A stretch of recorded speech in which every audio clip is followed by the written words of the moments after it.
Salut les entrepreneurs du MLM, nouvelle vidéo. Aujourd'hui, on va parler de comment réussir en marketing de réseau ou en affiliation et surtout avec ton mindset, ton état d'esprit. Pourquoi il faut avoir un état d'esprit vraiment de gagnant? Et c'est ce qu'on va voir là maintenant tout de suite. Donc, reste bien connecté. Je te dis à tout de suite.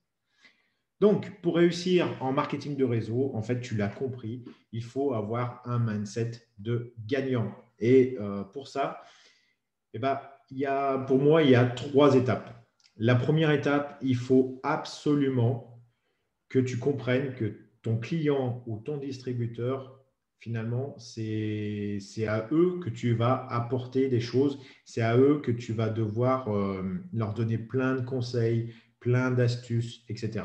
Ton client, oui, il va t'acheter tes produits, mais si derrière, tu ne fais pas de suivi avec lui, tu lui envoies pas des petits messages ou des petits audios ou tu l'appelles régulièrement en lui disant où est-ce que vous en êtes, donc un suivi correct, et que tu ne lui donnes pas des conseils supplémentaires, bah, ton client, qu'est-ce qu'il va faire? Il va prendre tes produits et au bout d'un moment, paf, il va les ranger dans un placard parce que du coup, il ne va plus jamais s'en resservir.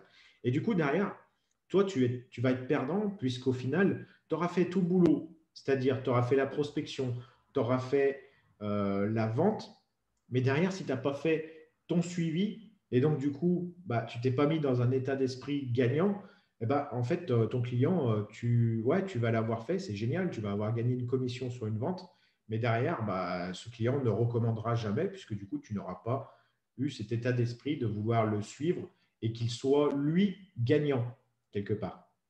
Et c'est ce qu'on appelle un petit peu le double win, voire même le triple win. C'est-à-dire que ton client, s'il est gagnant, c'est-à-dire que s'il a des résultats avec tes produits, s'il est content de toi, ou alors des fois, il y a même des clients qui ne vont pas avoir de résultats avec tes produits, mais ils sont tellement contents du service que tu leur as apporté, parce que tu leur as quand même aidé sur des trucs, tu les as accompagnés, tu leur as donné des conseils, etc.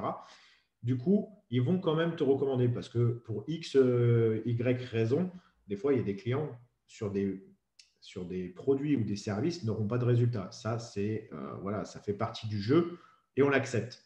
Mais du coup, comme tu l'auras suivi, tu vas lui apporter plein de conseils, etc., le client, pour lui, tu vas être dans sa tête, tu vas être ce qu'on appelle dans ses petits papiers. Donc ça, c'est gagnant pour lui. Et derrière, bah, si c'est gagnant pour lui, c'est gagnant aussi pour toi. Donc, c'est le double win parce que du coup, ce client-là, s'il est content de tes produits, il va te les racheter. S'il est content de tes services, de tout l'accompagnement que tu as pu lui fournir, et bah derrière, qu'est-ce qu'il va faire? Il va te recommander des amis à lui. Donc, du coup, tu vas pouvoir faire des ventes supplémentaires. Donc, ça, c'est la première chose. C'est vraiment être dans un état d'esprit, un double win. Triple win, je dirais qu'à la limite, bah, ta compagnie va être aussi gagnante puisque du coup, tu vas avoir vendu des produits et tes clients vont être fidélisés. Donc, du coup, la compagnie, elle va être contente parce que tu ramènes des nouveaux clients, tu les fidélises. Bah, du coup, elle va te donner plus de commissions. Donc, on peut dire que c'est un triple win. Euh, Seconde chose, je dirais, ne t'éparpille pas. On est d'accord, aujourd'hui, il y a une multitude d'actions à faire avec les réseaux sociaux. Il y a plein de réseaux sociaux qui sont super intéressants pour faire de la prospection, pour faire de la vente, pour vraiment développer aussi des équipes, etc. Donc, du coup, on aurait peut-être tendance à se dire, bah tiens, ouais, j'ai monté un groupe Facebook, je vais aller sur Instagram, je vais aller sur Pinterest, et puis je vais me faire aussi une chaîne YouTube. Ah, puis ouais, on m'a parlé aussi d'un blog, c'est pas mal. Puis il y a LinkedIn aussi qui est pas mal pour la prospection, etc. Pas. Ça fait 5, 6, 7 réseaux sociaux que tu vas mettre en place. Automatiquement, ça va te demander énormément de temps, d'énergie et que du coup, bah, cette énergie et ce temps-là, tu ne vas pas pouvoir le passer avec ton client ou ton distributeur. Et donc, du coup, bah, la règle numéro un ne va plus s'appliquer puisque du coup, tu ne pourras plus leur délivrer autant de services et donc, du coup, bah, ils ne seront plus gagnants et donc ils ne reviendront plus avec toi. Donc, moi, je te conseille de te focaliser sur un réseau social en priorité, un seul. Tu deviens l'expert dessus, tu y vas à fond, à fond, à fond. Tu utilises toutes les possibilités de ce réseau social, les stories, les lives, les machins, les bidules, etc. Tu choisis un qui va te durer Et derrière, une fois que pendant, je sais pas moi, 6 mois, 1 an, tu as bien développé celui-là, mais on sait que quand on a besoin d'un service ou d'un produit dans ta niche, boum, c'est à toi qu'on va s'adresser parce que voilà, on t'a tellement vu sur ce réseau social qu'on pense à toi directement. Là, tu seras gagnant et tu pourras aller chercher un autre réseau social. Si tu es vraiment à temps plein et que tu te dis, OK, je me lance à fond, je vais me mettre 2 réseaux sociaux. Alors là, du coup, moi, je te conseille d'en prendre un qui soit vraiment visuel et qui te permet de garder les gens un petit peu à toi. Parce que, par exemple, si on prend le cas d'un Facebook ou Instagram, tout ce que tu fais à l'intérieur, ce qui est publication, live, etc., on sait très bien que c'est une durée de vie 24, 48 heures, 48 heures. Des fois, je suis même large, tu vois. Donc, du coup, ça, tu es toujours obligé d'apporter du contenu, du contenu, du contenu, du contenu. Tandis que si, par exemple, tu crées un blog ou une chaîne YouTube, là, ça va rester dans le dur. C'est-à-dire qu'en fait, ces vidéos ou ces articles, peut-être que dans 1 an ou dans 2 ans, ils te ramèneront quand même des contacts. Si les choses sont bien faites à l'intérieur, bien sûr. Mais là, on n'est pas là pour parler des stratégies. Donc, du coup, moi, je te conseillerais, voilà, si tu as le temps et l'énergie d'avoir ou un blog ou une chaîne YouTube, un des deux. Et à côté de ça, tu te focalises sur un seul réseau social. Suivant le business où tu es, il va falloir bien regarder le réseau social que tu veux. Principalement avec Facebook, tout le monde est sur Facebook. Donc, je pense que c'est Facebook qui domine dans l'immédiat, donc tu pourrais le mettre. Mais si tu es, par exemple, sur un marketing de réseau qui est dans le voyage, là, peut-être que Instagram ou Pinterest pourrait être beaucoup plus à même de te rendre visuel, puisque du coup, bah, Instagram, c'est plus, et Pinterest, c'est plus des photos ou des lives, etc., des vidéos. Donc, du coup, ça résume un peu tout ce qui est voyage. Donc, ça pourrait être pas mal. Donc, du coup, le point numéro 2 pour vraiment réussir et avoir un état d'esprit serein quand tu veux travailler, etc., c'est de rester focalisé sur les tâches que tu es en train de faire, mais ne pas t'éparpiller dans tous les réseaux sociaux qu'il peut y avoir. Donc, c'est pour ça que moi, je te conseille à la limite deux. Voilà, tu te mets un YouTube si tu es à l'aise en vidéo ou en création de vidéos, etc. Donc, tu te mets un YouTube ou alors un blog si tu es plus à l'aise à l'écrit. Et à côté de ça, tu développes ton Facebook ou ton Instagram. Voilà. Et après, c'est toi qui choisis, mais tu restes focus parce que honnêtement, il y a tellement de choses à faire que du coup, tu ne pourras pas tout faire. Donc, du coup, essaye pas de te casser les pattes. Et du coup, voilà, tu vas donner ton énergie dedans.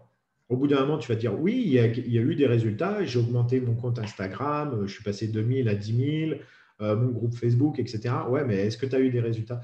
Bah non, parce que du coup, tout le temps que tu as passé à développer tes réseaux sociaux, bah derrière, finalement, ça n'a pas fait beaucoup de ventes, tu n'as pas fait de suivi, du coup, tu n'as pas renouvelé les clients, etc. Donc, du coup, c'est dommage de se couper de tout ça. Et la troisième chose, bah, c'est un petit peu ce que je suis en train de te dire, c'est qu'il faut que tu deviennes un expert, en fait, dans ton domaine, mais aussi dans un seul réseau. C'est-à-dire que tu vas dire, OK, bah, aujourd'hui, pendant quelques temps, jusqu'à ce que je comprenne bien comment ça marche, je me mets qu'à fond sur Facebook. Et là, tu domines euh, ton secteur d'activité complètement depuis Facebook. Mais Facebook, attention, tu peux aller très loin. Entre ton profil perso, la création de groupe, la gestion de ta page pro avec éventuellement de la publicité payante, etc. Tout ça fait en sorte que du coup, si tu deviens un expert là-dedans, ce que je te disais tout à l'heure, tu vas être visible. Les gens, quand ils vont taper, par exemple, je ne sais pas, disons l'aloe vera, et qu'ils t'auront vu sur Facebook inonder Facebook en étant un expert dans l'aloe vera, bah forcément que du coup, ils viendront taper à ta porte pour avoir tes produits ou tes services. Donc voilà, j'espère que tu as bien compris. Je vais résumer donc les 3 principaux points à vraiment te ancrer dans ta tête. C'est un, il faut vraiment que tu donnes un service gagnant-gagnant, donc le double win, voire le triple win, mais je préfère dire gagnant-gagnant. Donc, c'est-à-dire que ton client gagne ou ton distributeur, si eux, ils gagnent, eh ben forcément que derrière, tu referas des ventes ou ton distributeur va être content. Du coup, il va continuer à travailler et du coup, bah, forcément, faire monter ton chiffre d'affaires. Le deuxième, c'est être focalisé sur une tâche avant de passer sur une autre.